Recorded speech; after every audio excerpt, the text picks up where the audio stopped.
going to do this collision worksheet. This is number 1. Mr. McGrath. Let's see what we got here. So, two people are on a sidewalk. Person A is traveling east. So, you imagine like this is east going this way.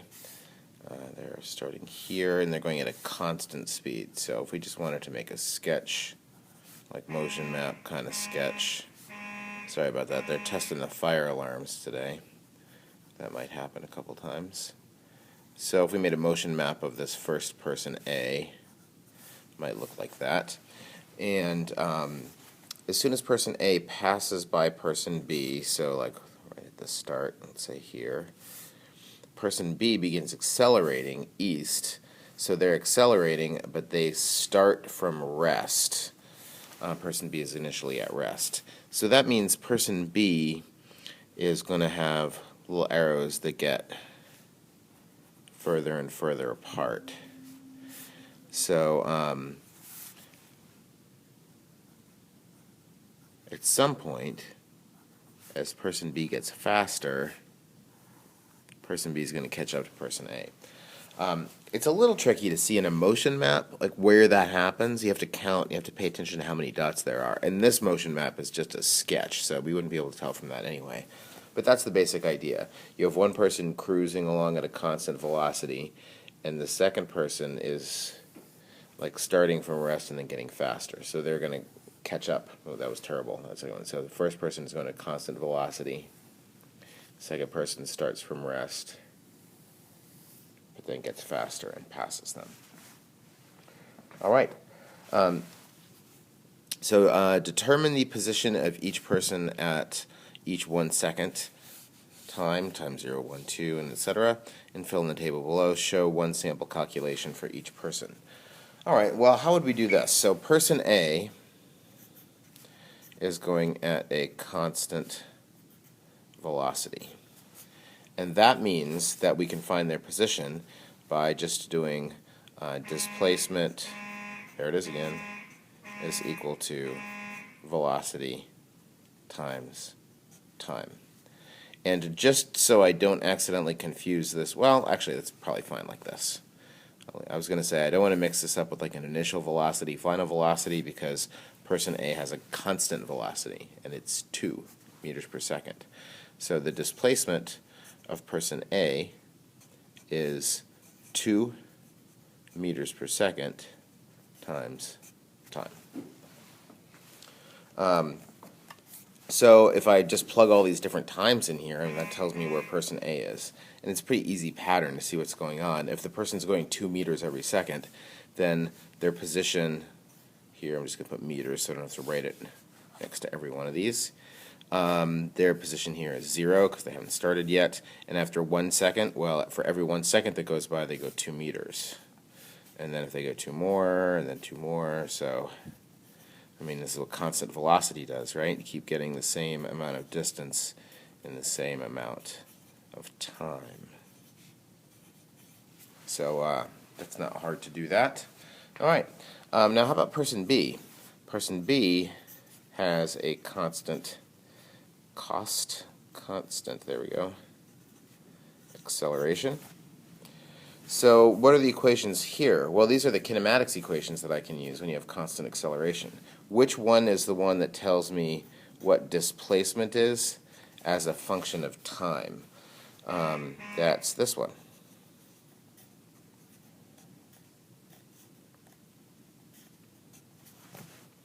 And in this particular case, the displacement of person B is going to be 1/2 times their acceleration. That's a half, right? So a half times a half, that's a quarter. Meters per second squared. You could write it as 0.25. That's fine, of course. Times time squared. That's 1/2 acceleration times time squared. And plug in all those different times.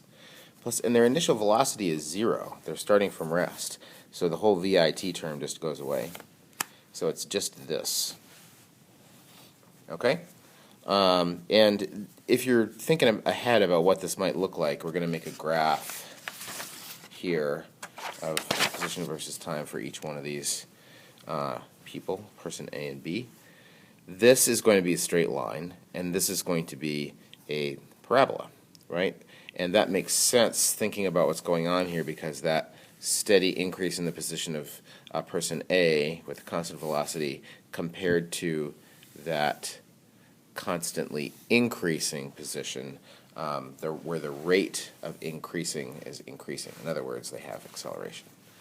All right, blah, blah, blah.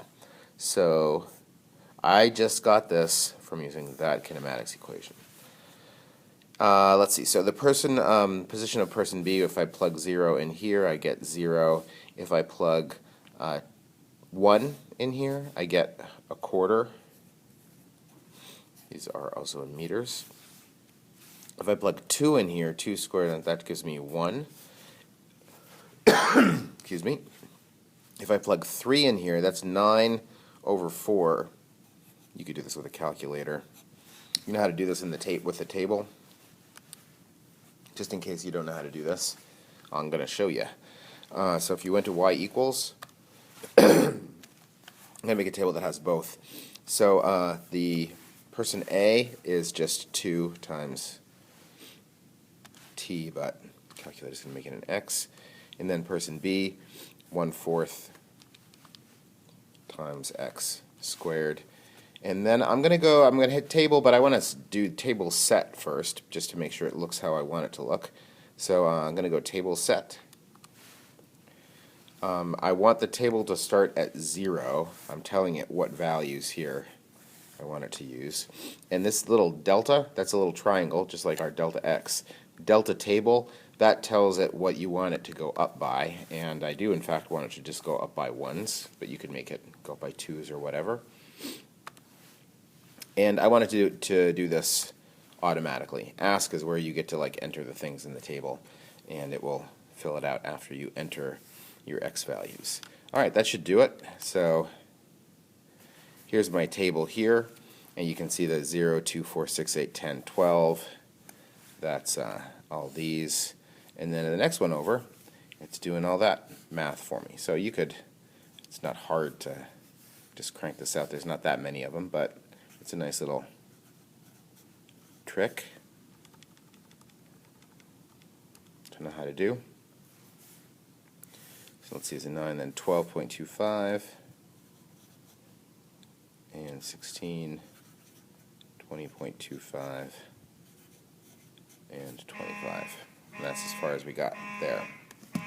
All right. Let's see. Gee, it sounds like that fire alarm's working. Oh, there we go. I'm turning it off now. Sketch an accurate motion map of each person and use the number line here. So we kind of sketched a motion map here, but we weren't super careful about numbers. We weren't really thinking about it quantitatively yet. Just an idea of what's going on. So let's see. If I make a dot for each second, then person A goes 2 meters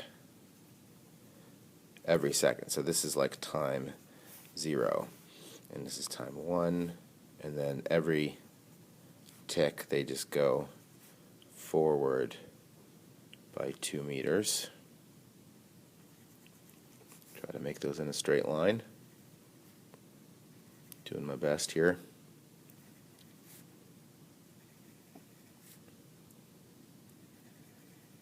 All right. And then in a motion map, remember we make the little arrows that go halfway to the next dot, like this.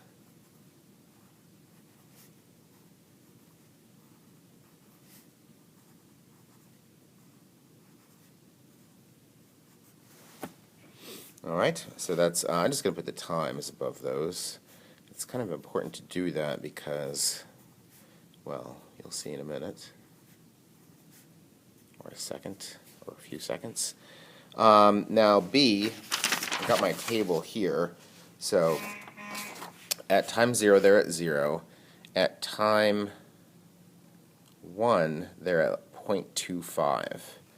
Now that's there about. And then at time 2, they're at position 1. So this is time 0, 1, 2. And then at time 3, they're at 2.25. If you're kind of working along with this video and you're like, okay, I think I understand now, then you should pause and you should take over and work on it yourself, and then we can join up after you've done it. We can check our work against each other. But you don't want to get too passive in this process. You got to be in charge.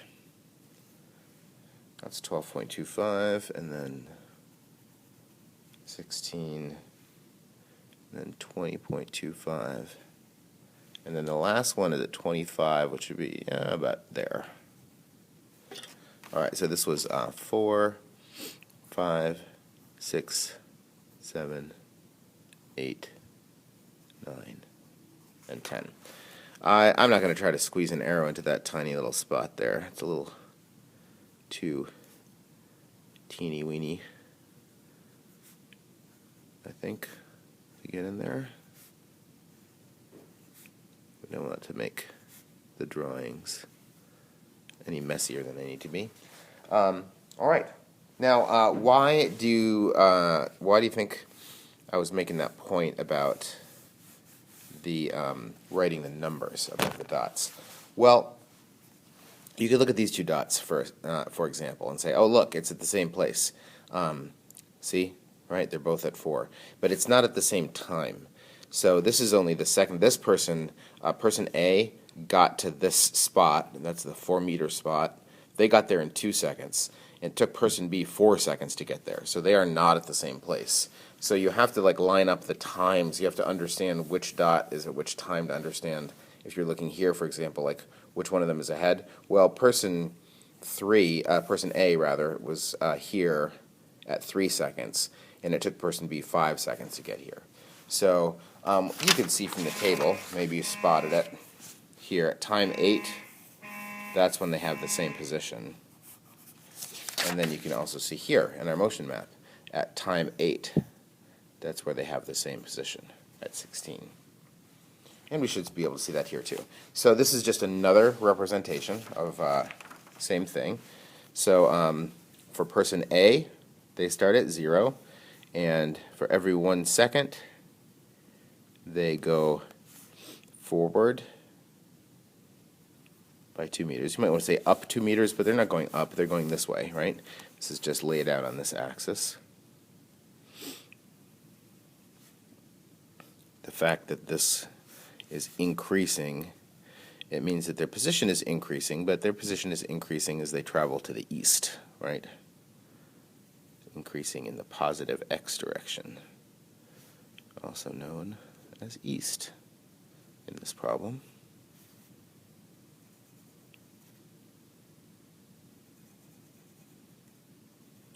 All right. I am going to, let's see, I got a straight edge around here somewhere. You should see this pile of papers now. It's pretty out of control.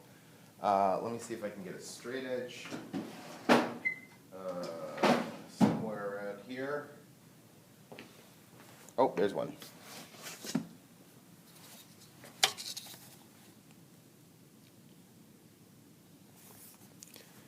If you're thinking to yourself, I would have called that a ruler. Well, it is a ruler, but I'm calling it a straight edge because I'm not actually using the centimeter markings. I'm not measuring my line. I'm just using it to draw a straight line. So sometimes we just call that a straight edge when we're doing that.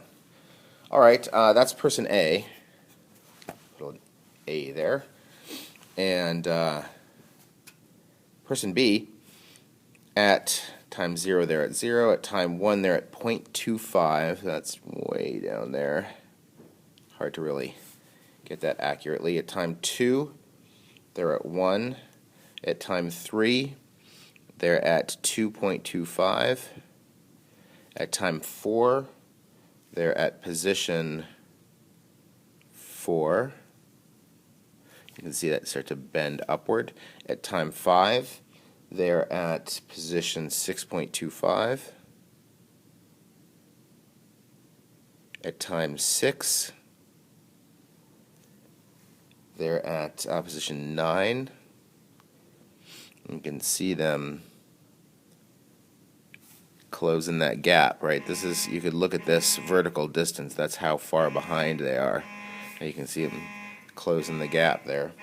At time 7, at 12.25, and then at time 8, boom, that's when they catch them. And then at time 9, pass them, they're at 20.25, and then at time 10, they're at position 25.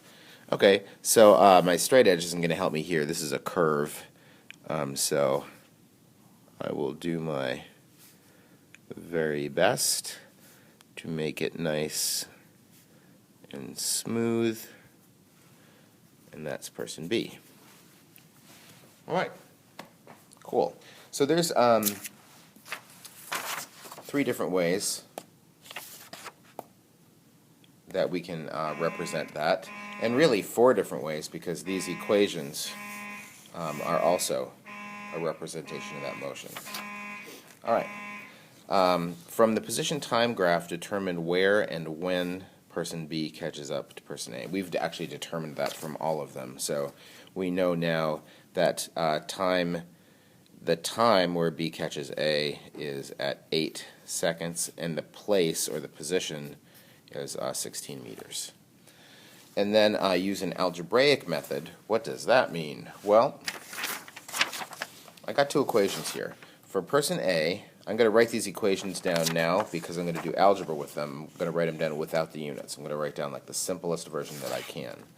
So I've got x equals 2t. And for person B, I've got position x is equal to 1/4 t squared. So, you have algebra experience with this sort of thing. If I want to know where these things, the when and where of where person B catches person A, that's just a matter of finding where these 2 things intersect, right? And that's, you set them equal to each other. If you want to know where the position's the same, set them equal to each other. So 2t is equal to 1/4 t squared. What do you do with that? Well, there's different ways you can solve that. I am a big fan of getting everything on one side so that you have a 0 over here. So that would be 1/4 t squared minus t. Do you like fractions? Most people would prefer to do math without them if they could avoid it. So let's go ahead and multiply the whole thing through by 4 so that we get rid of that. You know what 0 times 4 is? Very good. 1/4 times 4, well, that's just 1. That's why we picked the 4 to get rid of that. And then this, 2 times 4 is 8 most of the time. And then you can factor this side, factor a t out, and then don't make an extra line like that because that's unnecessary. And t minus 8. And so why do we do this whole thing with the 0? Because when you factor this over here and you have a 0 on this side, the only way you can have 2 things multiply together and be 0 is if one of them is 0. That's not true for other numbers. That's why you have to get a 0 on this side. So t is either equal to 0 or it's equal to 8. And, well, that sure does match up with this, doesn't it? That's the 2 times 0 and 8, where these 2 things intersect each other. So use an algebraic method to determine when and where. So the when, this isn't where the person's catching up. That's where they started at the same time. So at this point, we have to come in and make some kind of interpretation about what this answer means in the context of our problem. So 8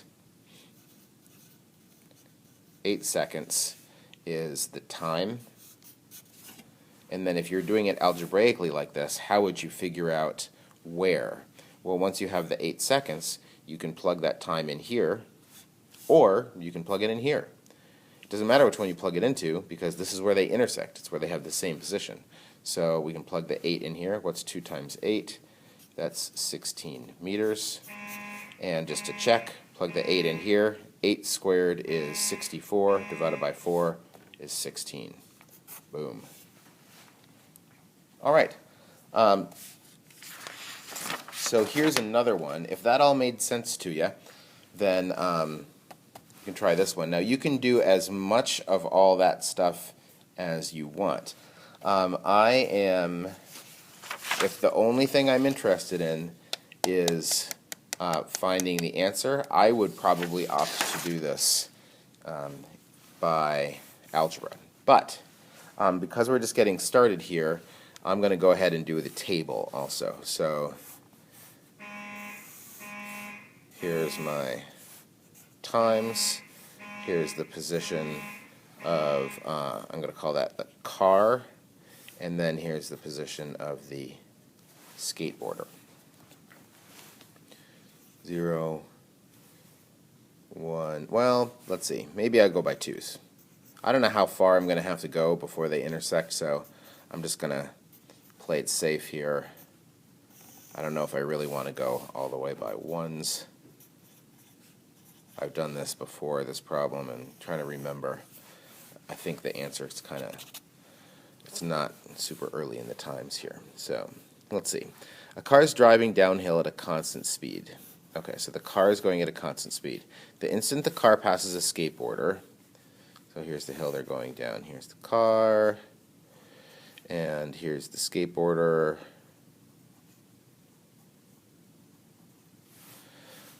So they're going to start at this same place. The instant that the car passes the skateboarder starts from rest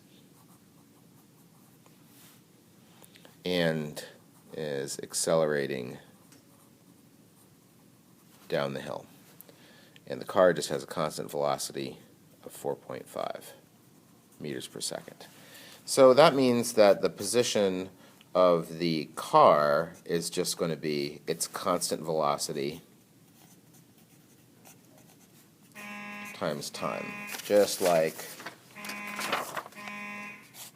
this, right? And the skateboarder is going to be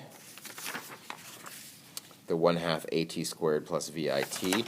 I'm going to write that equation down here because I'd like you to just be extra sure that you understand what we're doing here. So the person, let's see, you've got delta x is equal to 1/2 AT squared, so that's 1/2 A. The acceleration is 1.8, so that would be 0.9 meters per second squared times t squared plus VIT, but their initial velocity of the skateboarder, just like person B from the last problem, is 0, so that's going to go away. So there's my equations. And then you can crunch those all out. The car is easy enough to do. So if every 1 second it goes 4.5, then every 2 seconds I guess it would go 9, right? So 9, 18, 27. You know your 9's tables. I bet you do. Do I? That was embarrassing. All right.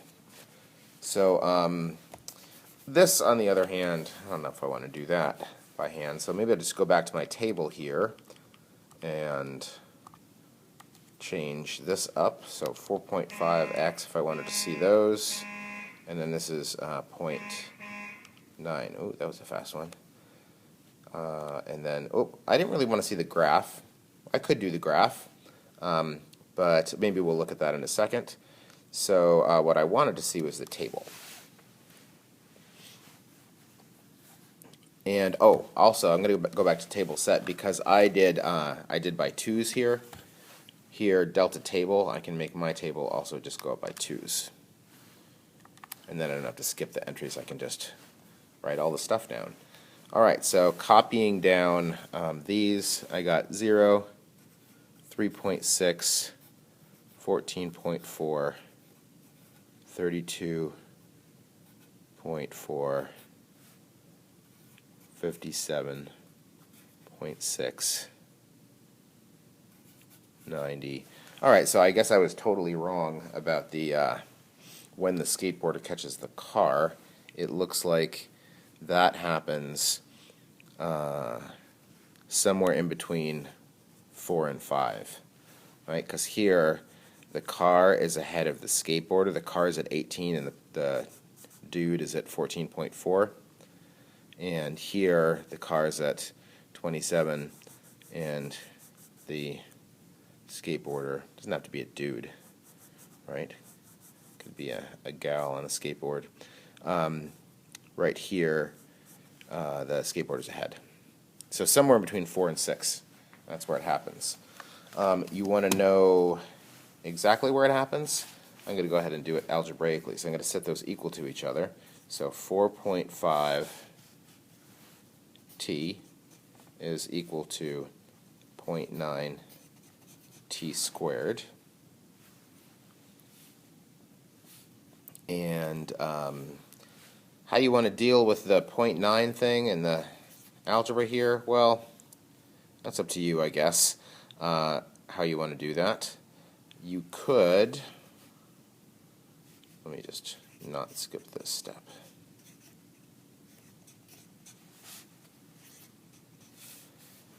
So you could just factor the t out, 0.9t minus 4.5. And then so when are these car and skateboard, one of these two things at the same place? Well, at time 0 they are.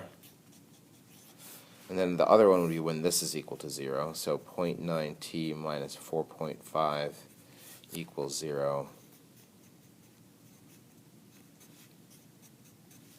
So it looks like that happens at exactly 5 seconds. And we could see that if I go back to my table, if I had just gone up by 1s, you could see at time 5, there they are, same place. So when and where, 5 seconds. The where is 22.5 meters, which you could get by looking at the table. If you had the 5 there, of course, that came from plugging the 5 seconds into this or that. And that's how you do that. Have a great day.